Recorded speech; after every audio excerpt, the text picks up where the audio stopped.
Welcome back, everybody. For more on the White House's response to the Russian invasion of Ukraine, I want to bring in Isaac Boltansky, Managing Director and Director of Policy Research at BTIG. Good to see you again, Isaac. Thanks for being here.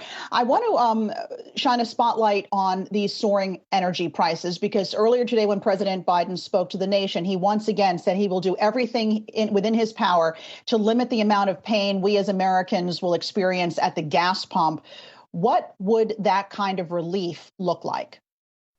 Yeah, Alexis, I firmly believe that the White House is going to do everything it can. They were worried about energy prices before this crisis, but I'm just not sold on any of the options that they have really helping consumers. You know, when we run through the options, things like additional releases from the Strategic Petroleum Reserve.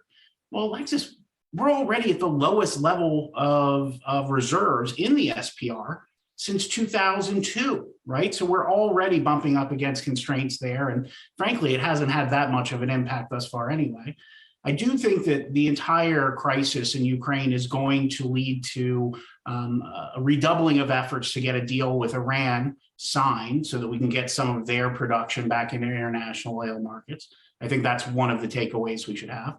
And there's going to be pressure, as your last guest said, on OPEC nations, but that's limited as well.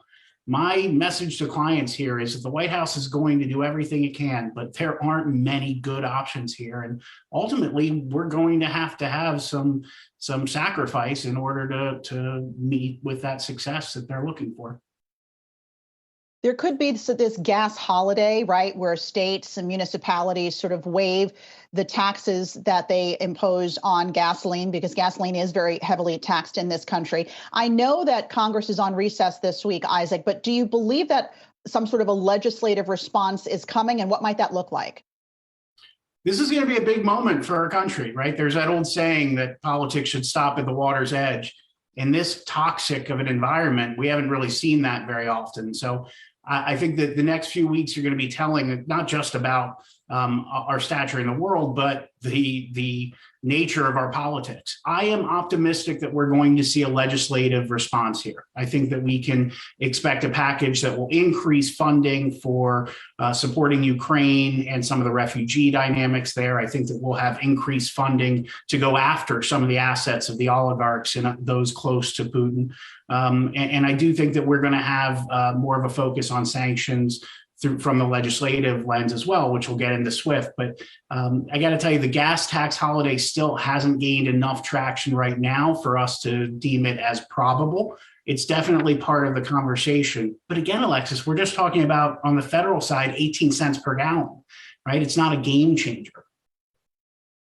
That it is not, no. And, speaking to those higher energy prices, they would just add to the highest inflation we've seen in 40 years. Food prices also going up because of this conflict. So I guess my question is, does inflation sort of threaten to erode the impact of President Biden's $1 trillion infrastructure law? Because they're going to be facing, these municipalities will be facing higher costs for materials, for labor. Do local governments maybe opt for smaller projects in the face of all of this?